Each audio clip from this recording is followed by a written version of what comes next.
Franz Rodenbach. I am a libertarian, save when it comes to imposing the rules of engagement in a debate like this. I'm going to be a dictator. So let me explain to you the topic of discussion. There's a motion before the House, which is that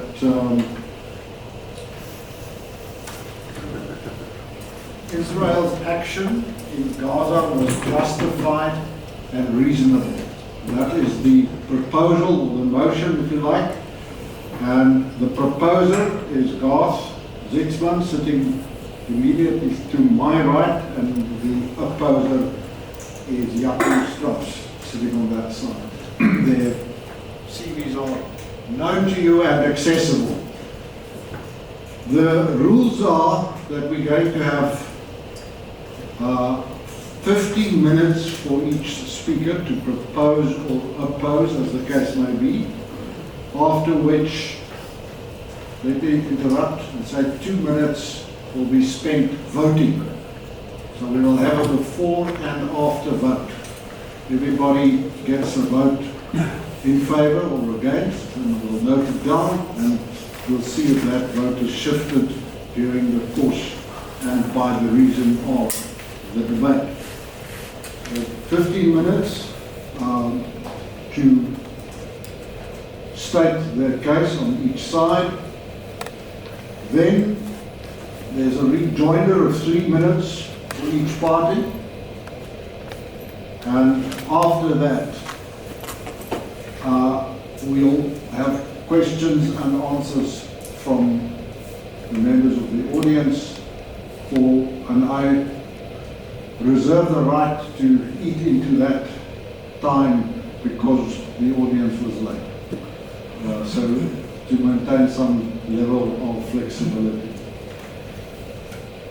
Then we have a final 2 minutes either side for the proponent and the opponent to summarize their case, and at the end we'll vote and announce the result. So without any further ado, let's start with the proposer, the vote. Can I firstly ask all of those in favor of the motion that Israel's action in Gaza was justified and reasonable?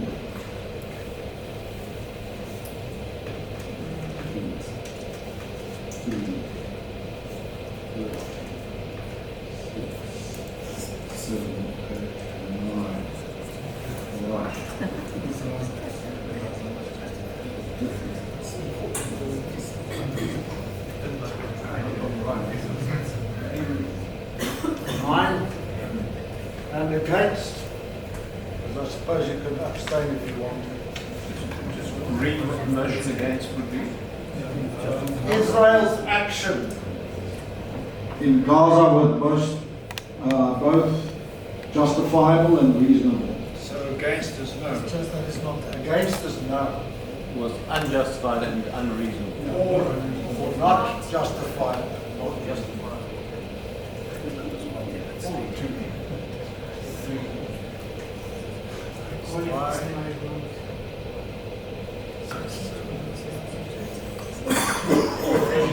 I have 9 for Mr. Chief. 9 for and 10 against. Okay, often the first thing they use, people who attack Israel's reaction to the 7 October attack is to say that Israel was illegitimate, therefore that justifies the attack, and is an argument, and therefore an argument as well against retaliation by Israel. First, Israel's right to exist. The Hebrews did not come to the land of milk and honey in an exodus from Egypt.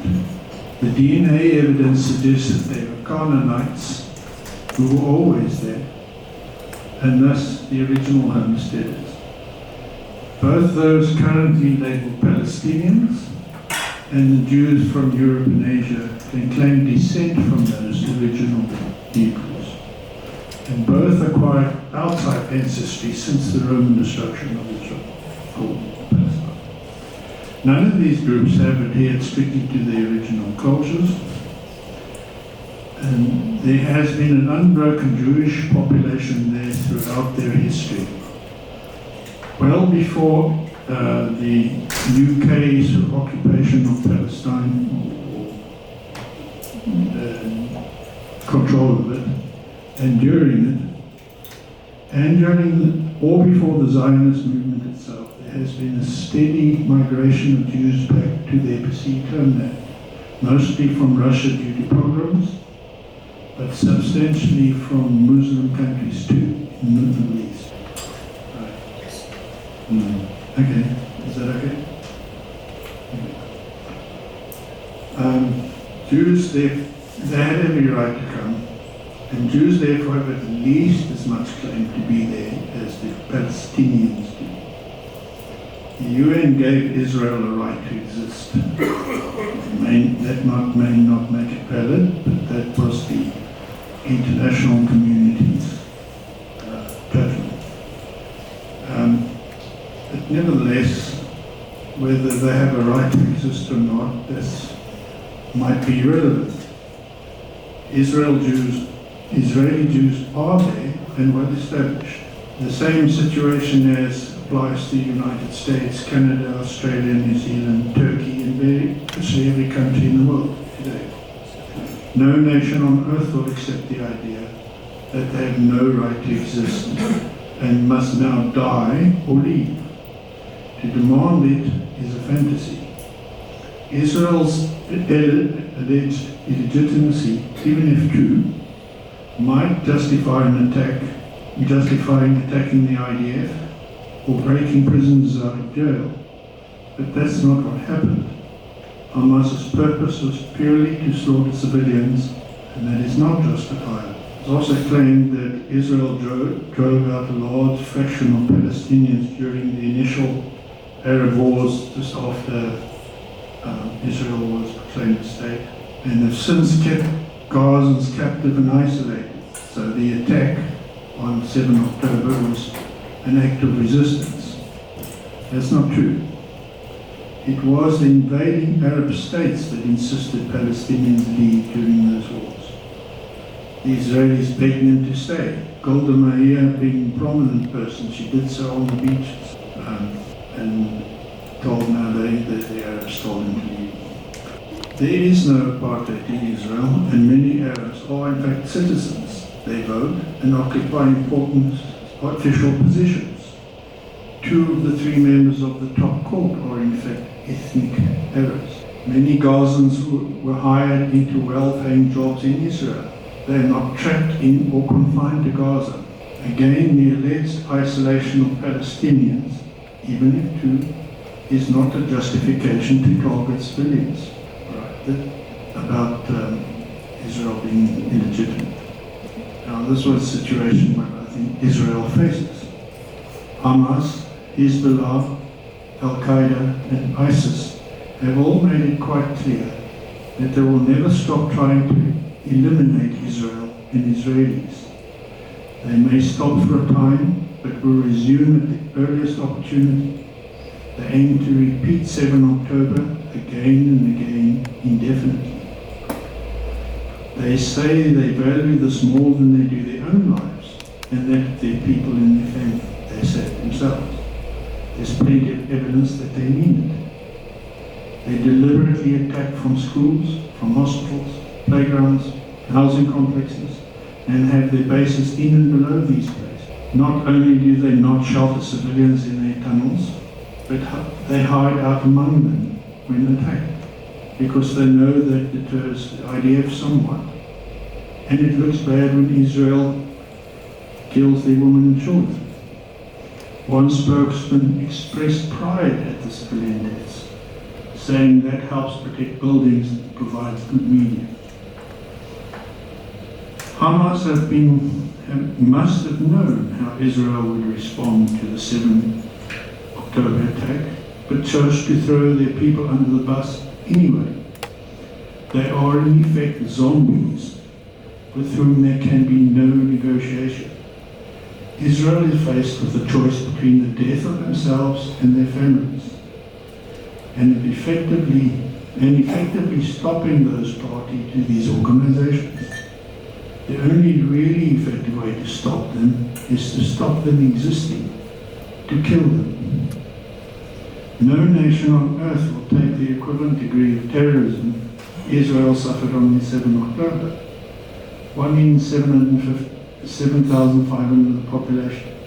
It's 12 times as bad as 9/11. Now, it's supposed Mexico attacked the US one morning and gleefully massacred 46,400 people and kidnapped another 9,300 others, with most Mexican civilians baying in support. Would Mexico exist a week later? So I'm saying Israel's goal of eradicating all of Hamas in Gaza and elsewhere is both justified and reasonable. It is claimed that Israel is committing genocide and targeting civilians in Gaza. Eliminating Hamas's members does not justify eliminating Gazans too. So is Israel trying to do so? Real genocides, like the Holocaust of Jews by the Nazis and the massacre of Armenians by Turkey, resulted in more than 60% of those populations killed. If Israel did intend to wipe out Gazans, they could have done so in a very short order, at considerably less cost and virtually no casualties to themselves. The IDF has killed about nearly 70,000 people. It was the largest claim, at least at the time I did this research. That's about 3% of the Gazan population, compared to 60 of the other genocides. 1/3 of these are Hamas members, and the other two-thirds civilians. Now that is still a lot of deaths. 1 in 50 of the population, in fact. In spite of the large amount in absolute terms, it is in fact quite low in terms of the ratio of deaths of civilians to combatants. In other urban Middle East conflicts, such as, say, Mosul, the ratio was 9-1. That 2-1 ratio is achieved in spite of the masses trying to maximize civilian casualties. Plus, a large fraction of Gazan civilians are not exactly innocent. 44.5% of them voted for Hamas, knowing full well what Hamas intended to do. Perpetrators of 7 October proudly boasted about killing Jews to their mothers, and hostages report that they faced a lot of hostility from female members of the households where they were being held. The IDF has a reputation of targeting the military, and be careful about civilians. The pager attack on Hezbollah is a classic example. Another is the routine warnings they give to civilians when they attack any building or town. What other military does? Clearly the IDF is not targeting civilians. The evidence is decisively in favor of them going beyond what any other army does to avoid killing civilians. The large number of civilian deaths, in fact, entirely Hamas's fault. 5 minutes. Thank you. Prevention. Are they preventing aid and starving Gaza? Note that the 7 October attack itself involved members of the UN aid organization. Israel has insisted that food and medical aid programs are still actively supporting Hamas. They regard it as serious enough threat to justify living with some very bad publicity and risk alienating Europe and the United States. It would be very strange to go to all that effort and risk to their soldiers in order to avoid killing civilians, but then accept the horrible image of starving children. Surely that would be worse than just bombing them.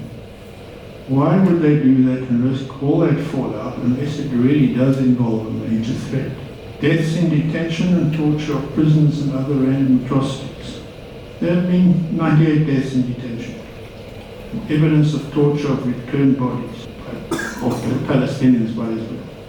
There is even video footage of torture and abuse of prisoners. There have been killings of children queuing for food at aid points. The lady general who leaked the abuse video was arrested, and although some of the soldiers who carried out random atrocities have been prosecuted, most haven't. I am not about to excuse these events. They are war crimes and do nothing to advance the fight against Hamas. The fact that Hamas does far worse is in fact not an excuse. Israel itself does not think these atrocities are acceptable, even though, like every other army, they are trying to cover them up. So in sum, Israel's society is not monolithically behind what their government and the IDF are doing in Gaza. There have been multiple mass protests by their own Jewish citizens. There have been many resignations of senior military people. Nonetheless, I think it's absolutely clear that Israel has no choice but to do whatever it takes to eliminate Hamas, and probably Hezbollah too. That is to kill every last one of them, wherever they are. Given what Hamas has done, and continues to do and say it will always do, Israel's action in Gaza are justified and reasonable. The blame for the high casualties and destruction lies with Hamas and their supporters. They could stop it entirely and immediately if they cared enough about their own to do so. Thank you.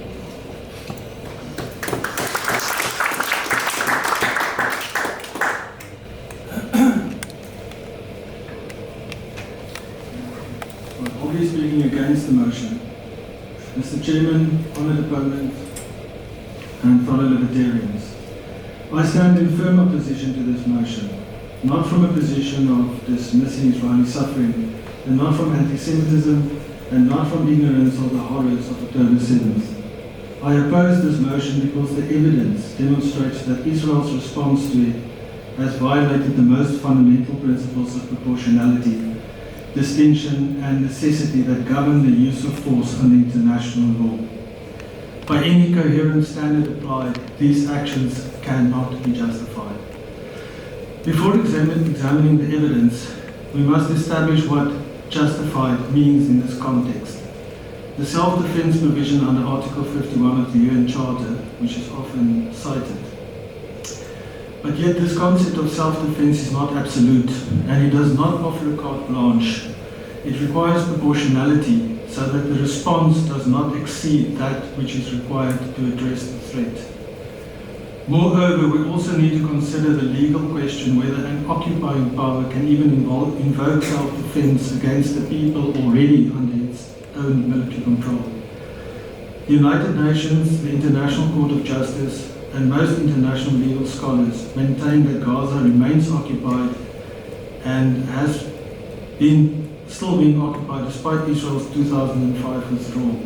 The reasons given include Israel's continued control over borders, airspace, territorial waters, and population registry. Under this framework, Israel's obligations are governed by occupation law, which imposes far stricter limitations on the use of force than the laws of war between sovereign states. To consider the sheer scale of this destruction in Gaza, we need to examine what the word justified has meant in practice. As of earlier this year, at least 75,000 Palestinians have been killed, nearly 40% higher than even Gaza's own Ministry of Health reported. When we include excess deaths from starvation, disease and healthcare collapse, the toll reaches a provisional total of 84,000 and counting. A leaked Israeli military intelligence database revealed that only 8,000 slain Hamas and Islamic jihadist fighters were among the 53,000 total deaths that we saw by May 2025. This means that an incredible 83% of those killed were civilians, with over 18,000 of them being children. Bear in mind that the number of dead children at that stage was already 15 times more than the 1,200 casualties during the initial 7th of October attack. This is not the ratio of a precision military operation, it's the ratio of collective punishment. The meting out of the collective punishment could be seen in the systematic destruction of Gaza's life-sustaining infrastructure. We have all seen the images of what remains when you drop the equivalent of 6 Hiroshima atom bombs on an area the size of the city of Cape Town, from the Atlantic seaboard to the southern suburbs. The only difference being that Gaza has got a population density double that area of Cape Town. Let's consider the deliberate targeting that took place in the process.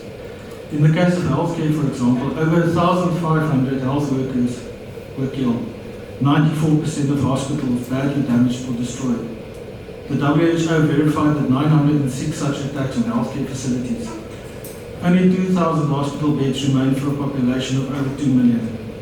The systematic destruction of reproductive health care while simultaneously preventing medication for pregnancies and neonatal care through the siege blockade. Early this year, Israeli troops opened fire on 15 medics and emergency responders in clearly marked vehicles in Rafah, and then bulldozed over the bodies in the vehicles, burying them in mass grave. Then we have the fate of journalists trying to document this reality. At least 232 of them have been killed since the start of this conflict. This is more than the number of journalists that died in the US Civil War, both world wars, Korea, Vietnam, Yugoslavia, and Afghanistan combined. This is according to Brown University's Watson Institute's research. Reporters Without Borders documented 35 cases where Israel specifically targeted journalists, including the notorious recent double tap event, where Israel attacked the Nasser hospital in Khan Yunis, where 5 journalists were killed together with 17 of the first responders. In addition, there is the deliberate attack on food security through the destruction of agricultural and agricultural industries. According to the UN's Food and Agriculture Organization, 82% of croplands have been destroyed, 70% of greenhouses damaged or destroyed, 96% of the cattle and 99% of the poultry killed, 70% of fishing assets destroyed, 94% of trawlers sunk, 626 agricultural wells damaged or destroyed, 202 fishermen killed, 50 of them shot at sea. Before October 7th, agriculture met a third of local demand. Today, there's no production, zero. Israel then weaponized the inevitable starvation that followed. The Israeli newspaper Haaretz reported that IDF troops received orders to fire on unarmed crowds to keep them away from food distribution points.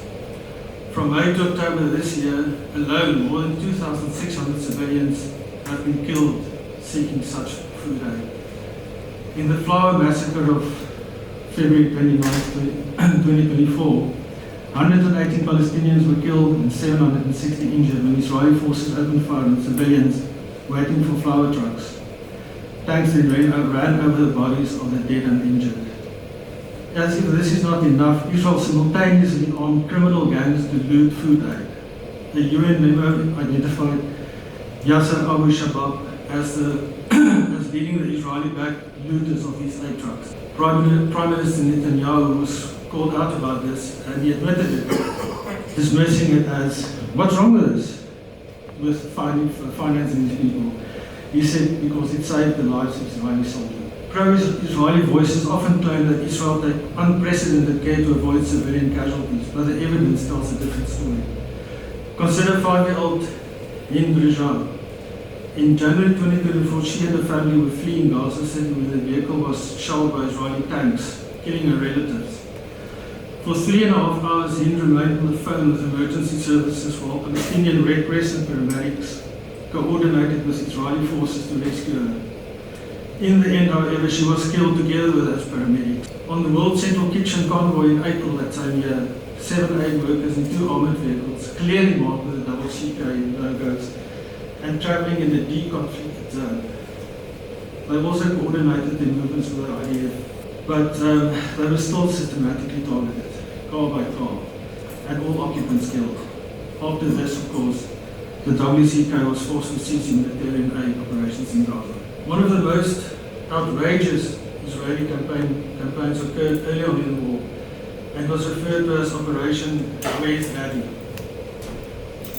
Through the artificial intelligence Lavender system, AI was used to identify potential Hamas fighters, flagging 37,000 Palestinians as suggested legitimate targets without any human oversight. These individuals were then tracked until they got home to their families before striking them, regularly wiping out more than one generation of entire families. But those are individual cases that form part of a bigger reality. According to Human Rights Watch, the IDF forcibly displaced nearly all of Gaza's population, often multiple times. In October 2023 already, Israel ordered more than 1 million people in northern Gaza to evacuate within 24 hours. By May 2024, more than half of Gaza's population was crammed into southern city of Rafah, which the Israeli military then started to bomb, forcing more than 1.4 million people to flee yet again. Beginning in October 2024, Israel cut all aid to northern Gaza again, forcibly displaced the people there. Most of Gaza's territory was under military evacuation orders, part of a system of forcible transfer and displacement of Palestinian civilians that in itself amounts to a crime against humanity. By then, Israeli attacks and demolitions by combat engineers and military bulldozers have destroyed or damaged 63% of all of Gaza's buildings, rendering much of the strip uninhabitable. Later estimates put the infrastructure destruction as high as 85%. International law recognizes that genocide is determined not merely by numbers, as my opponent wanted to point out, but by intent to destroy a group in whole or in part. The evidence of intent is also overwhelming. 1 minute. In November 2023, Israel Minister Avi Dichter explicitly stated, "We are now rolling out the Gaza Nakba," a direct reference to the 1948 ethnic cleansing, with Defense Minister Israel Katz promising that no humanitarian aid will enter Gaza. National Security Minister Itamar Ben-Gvir was even more direct. And he said that, well, at first he claimed that as long as our hostages are dying in tunnels, there's absolutely no reason to allow even a gram of food or aid into Gaza. But after the release, which he consistently opposed, he demanded that the gates of hell now needed to be opened on Gaza, as there had been no reason left to hold back anymore. Amnesty International documented 22 statements by senior Israeli officials between October 7th and June 30th, 2024, that appear to call for or justify genocidal acts. This isn't inflammatory rhetoric from fringe figures. These are cabinet ministers articulating state policy. The UN Independent International Commission of Inquiry concluded in September 2024 that Israel committed genocide, finding that Israeli authorities committed 4 of the 5 genocidal acts defined by the 1948 Genocide Convention. Amnesty International, Human Rights Watch, and the prominent Israeli human rights organization B'Tselem have all reached the same conclusion. We often hear that Israel had no alternative due to Hamas being embedded in civilian areas. But this argument fails when we remind ourselves of Israel's extraordinary ability for precision strikes in other contexts, assassinating Iranian scientists, infiltrating Hezbollah's communications, tracking individual Hamas commanders. The choice to conduct wholesale destruction of Gaza in this case, rather than targeted operations, was exactly that, a choice. Finally, I ask this House to consider the thought experiment. Imagine if England passed a law declaring itself the nation state of the English people alone, that only ethnic English have self-determination rights, and that cities can deny services to immigrants to preserve English character. Imagine England then maintained effective control over Scotland, denying Scots citizenship and equal rights while settling English families throughout Scotland. Then imagine a Scottish uprising killing 1,200 English civilians, and England responded by killing 75,000 Scots, 80% of them civilians, destroying 94% of Scottish hospitals and rendering most of Scotland uninhabitable. The international response would be immediate, universal condemnation, complete with sanctions and isolation, as it should. Yet when Israel does precisely this, maintaining an ethno-supremacist legal structure through its nation-state law, controlling territory while denying millions equal rights, and responding to an attack with destruction that kills civilians at an 83% rate, major Western powers offer only mild criticism at best. 2 minutes. If we wouldn't accept this from England, France or Germany, then we cannot coherently accept it from Israel. The standard must be universal, or it's not a standard at all. Chairman, October 7th was horrific. The murdered civilians, the taking of hostages, the terror inflicted on Israeli communities. These are grave crimes that deserve condemnation and accountability. But justified response requires necessity, proportionality, and adherence to the laws of war. What we witnessed instead is civilian deaths at unacceptable rates, systematic destruction of the healthcare system, targeted destruction of agriculture and aquaculture, the targeted killing of aid workers and journalists, 85% of the population rendered homeless, most of Gaza now uninhabitable, Israeli cabinet ministers openly calling for ethnic cleansing, and multiple international bodies concluded that these actions constitute genocide. These are not the actions of a state exercising legitimate self-defense. Instead, it points to a state exploiting a horrific attack in order to implement its long-planned territorial ambitions through the systematic destruction of Palestinian society in Gaza. The motion before us asks if these actions have been justified and reasonable by any objective standard and by any principle of proportionality recognized under international law, by any moral framework that values human life, equality, regardless of nationality, ethnicity, or religion. The answer must be a resounding no. I therefore urge this House to reject this motion.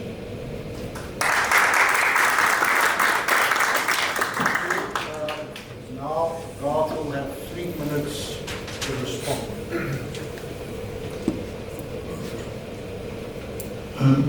Part of the difference seems to be that a difference on what the facts are.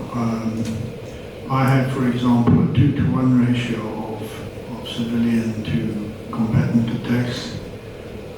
He had figure more like 13 to 87%. I don't know what that is in a ratio, but it's much higher than 2-to-1. I don't have the resources to sort of debate the sources on that now. But I'm saying that that is an issue. We have a difference on the facts. The other one is proportionality. I would argue what's been called a proportionate attack is utterly insufficient for defense against what Israel is facing in terms of, let's say, homicidal intent by the likes of Hamas. But that's not to say they haven't gone overboard. There were atrocities. There are atrocities. You could ask, for example, are these beyond what you see in normal wars? Atrocities always happen in these things. I think my opponent is probably will argue that they are way beyond that. I would say the genocidal definition is quite rightly said, it's not only about deaths. I would say that definition is way too extreme. It's kind of like saying wolf whistles are exactly the same as rape, sexual assault. It kind of undermines, I think it's pushing the term genocide a bit too far. 1 minute. Some of the state do call for genocide, probably some of the ultra-orthodox types who are in government. But certainly not all of Israel. I would argue is very much the minority.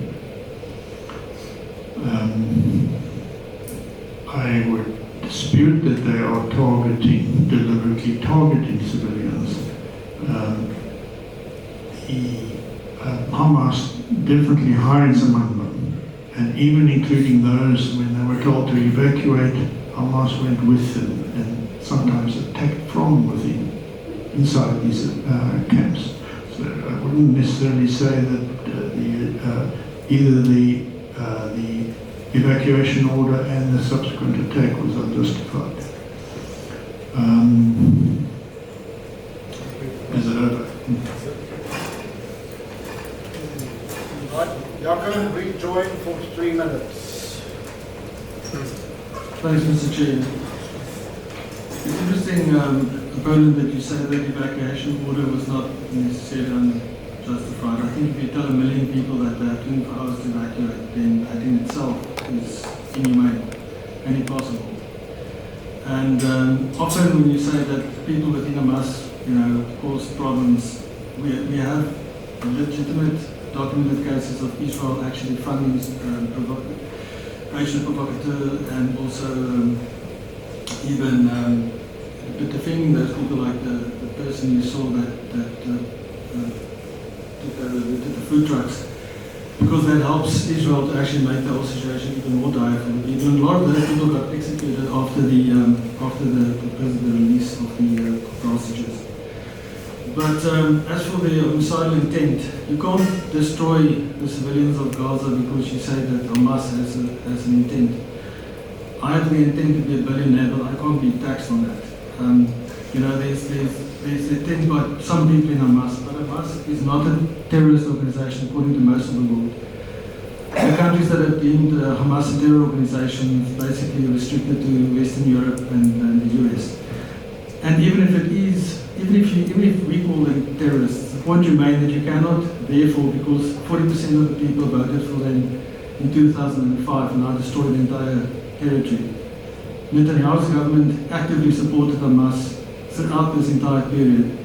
They saw them as part of their divide and conquer position against the PLO. They don't want the Palestinian Authority. So if Qatar is to blame for funding terrorists, and so is Netanyahu's government. As for all kinds of other things that you mentioned, like in your initial bit about this being a liberal democracy and there's no apartheid, and the people like the Arab minorities, they are tolerated there precisely because of that. They are a minority. You have a big problem in the Greater Israel Project. If you look at Judea and Samaria, that in that entire piece of land, you basically have a 50-50 split in the demographic situation, with the Palestinian birth rate threatening the Jewish numerical supremacy. So all of these things also play a role that a lot of these more radical units that you yourself refer to saw the October 7th attack as a very nice windfall, and they are exploiting it absolutely to the max of their ability to try and make Gaza uninhabitable. And I've seen now even in this week, they're trying to put pressure on Egypt to take these refugees, and some of them are coming to South Africa. Because obviously if you starve people, if you destroy their home, then it's quite obvious. If I lived there, I probably would have wanted to leave as well. So then in this way, Jared Kushner can go and set up his Gaza and Riviera. Thank you. Thank you. We've got some contributions from the floor, questions, answers, and please keep it short. We can't have a debate, a full-scale debate from every contributor. I think Martin's hand was up first. Could I ask, this is very interesting for me, Jaco, could I ask if the measures taken by Israel had been proportionate, but the object had been the extermination of Hamas, and I mean to distinguish Hamas from the Gazans generally, would you endorse that war? I would certainly not endorse the killing of people not involved in the attack. So anybody that organized the attack, including the inside Hamas, there was definitely a big conspiracy going on in terms of that whole thing happening. We had the hours of the world basically left unprotected. You had warnings from Egypt that was going to happen. So again, feeding into the idea that there's a lot of people that wanted this excuse to happen, what followed could occur. So just to get back to Hamas' question quickly, the ANC, when they blew up Church Street, when they had the Church Street bomb, I would not have favored wiping out and killing every member of the ANC in the entire country and carpet bombing Soweto because the people might live there. I would say go for the terrorists who planted the bombs. Can I do one follow-up? Could I ask you, I'm with you on the proposition that the reprisal for the incursion was constructive. In other words, Netanyahu saw the opportunity and decided to use it for maximum advantage. It seems to me that the incursion was designed to pull the Arab states into a war with Israel. Tim, sorry, if you let me just pursue this.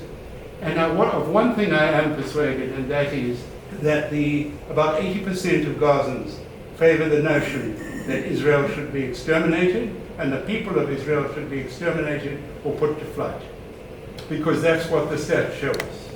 Well, the stats also shows the same from the other side. The stats shows the vast majority of Israelis being the total annihilation of the Palestinians. All right, but two rights don't make a wrong. No, agreed. So at the level of power, if you have a state that seeks to foment a war by an incursion of that sort, because the incursion had been long planned. And if its intention was to drag Arab states in to annihilate Israel, then Israel's response, which I think is quasi-genocidal, I'm with you there, I think is quasi-genocidal, might have a justification that you don't allow for it. I don't believe that at all, for the simple reason that with the Abrahamic treaty that those Arab states are... They didn't come in, No, exactly, but that was a miscalculation.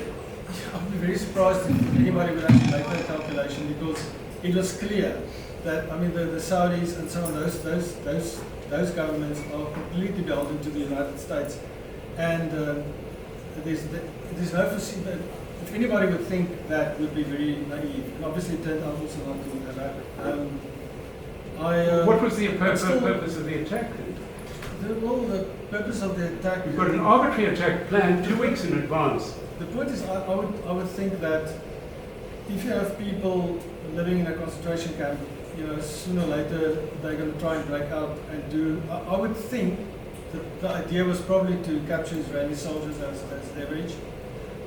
Probably wanted to capture a lot of hostages. We know that many hostages through the Hannibal, I think that's pretty clear. I also think that we know that Mossad is in all of these agencies, even in the Iranians. The fact that they didn't know what Hamas was planning is mind-boggling. So I wouldn't put it past the Mossad agency and Hamas to organize this thing themselves.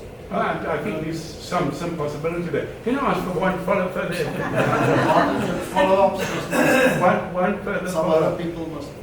What would have been the quality of the reprisals that you would have regarded as legitimate, taken by Israel, faced with the attack that had taken place as an incursion? Yeah, I would have expected them, because we know that they are very good at intelligence. We know what they've done. Even though in that case we killed a lot of civilians. Many children got killed that way. It was a pretty blind, effectively, but it was still very sophisticated. So Israel has got the sophistication. We saw what they did in Iran. We saw what they tried to do. I don't see how they cannot use the same principles. They don't need to have an AI program just working out who might be a Muslim and killing entire families. You know, that is not what I would have supported. I would say go for the people who did the attacks. And also guard the border better. How many people got fired for leaving the border open? For getting the army to stand down. So they should also face a responsibility for this thing happening. If I put a lion in a primary school and the lion killed the kids, you know, would I be to blame for the lion? I mean, you create a situation that is very explosive, then you allow the explosive situation to happen, and then you commit genocide in answer to it. But you're not answering my question. The question? My question is very limited. It is, what is the quality of reprisal you would consider legitimate? I'm with you. I'd say the targeted reprisal against the people who committed the attack itself. Only the 1,400. The people who ordered the attack and the people who committed the attack. I wouldn't go and reprise against any other Hamas member, just like I wouldn't reprise against any ANC member, just because some other ANC members planted a bomb somewhere. I'm going to interrupt now. Sorry. Any other? We all know that Hamas has declared intention, total destruction. As is the Zionist. Does Netanyahu have a similar intention for Gazans in general? Not just Hamas. Does he see himself as the Jew who will solve the Palestine problem? I believe that is. I believe that they want to completely rid the entire Judea, Samaria area that they regard as Greater Israel. And I think a guy like Netanyahu sees this into southern Lebanon. Do you have any evidence of this? Do you have any evidence? Well, I think the facts on the ground actually show that. Also, there are actually documents about that as well, private as well afterwards. But I'm pretty certain, to me at least, it shows that is at least his wish, if it's not his. And at least the more radical members of his government explicitly says that, like that Ben Giver fellow, I mean, he explicitly claimed it. I tend to believe this is part of the long-term plan. I'm skeptical Netanyahu is behind Any other takes? some of his other government are just... Don't you think, on the whole, maybe both sides were enacting something, I mean, from the Hamas point of view, the Palestinians themselves, in order to drum up the level of attention at the Israel about Gaza and what's in our humanity, and to get everybody involved and distracted. That is possible because I mean, Norman Finkelstein actually said that, he said that he basically gave up on the whole Palestinian cause when he saw no way out really for Palestine isolated.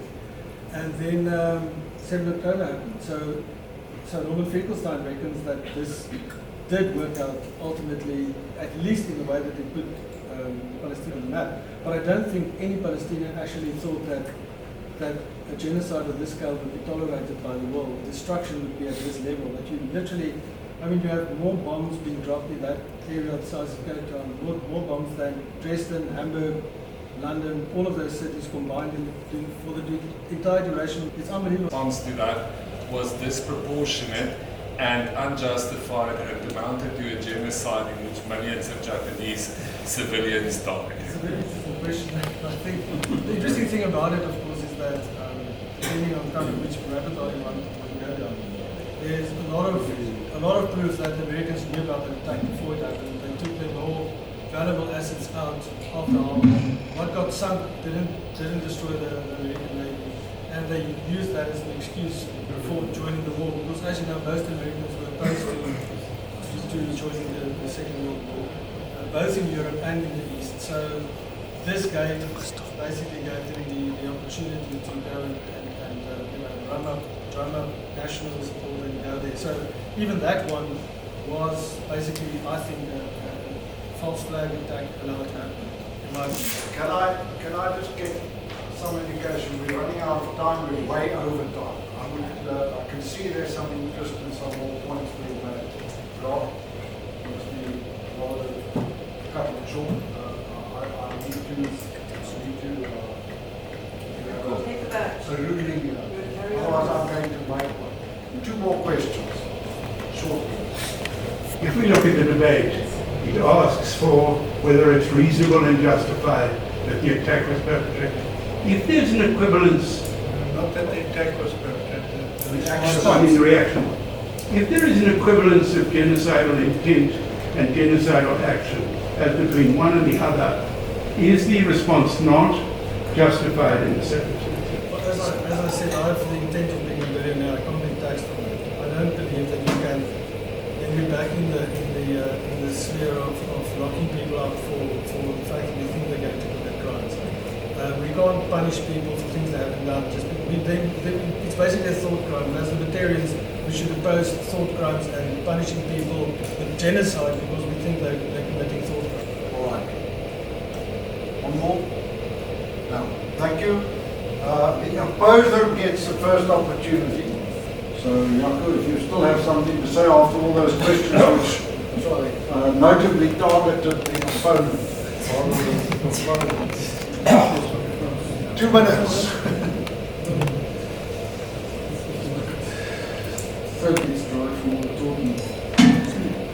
So my closing argument against the motion, Mr. Chairman, last members of the House, October 7th was an atrocity.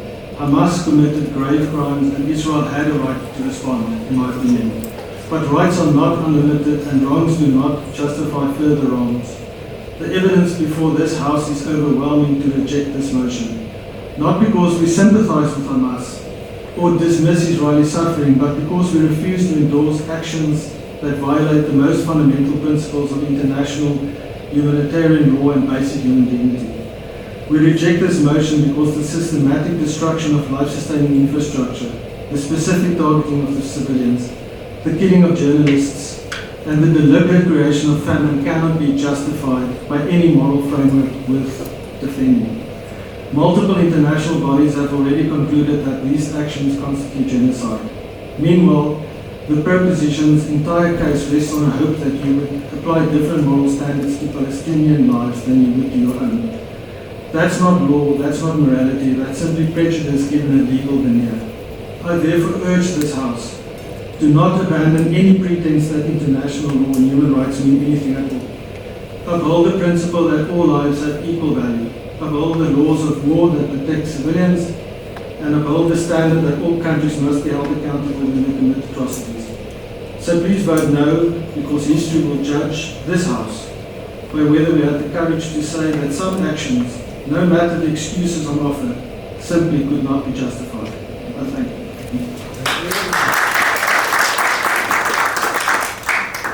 Well, again, it's a matter of stats on the proportionality. The numbers look big, but I say still given what they are facing, what the kind of group Hamas is underestimated. It looks, when you take that into account, it's much more proportional than it seems. That's all.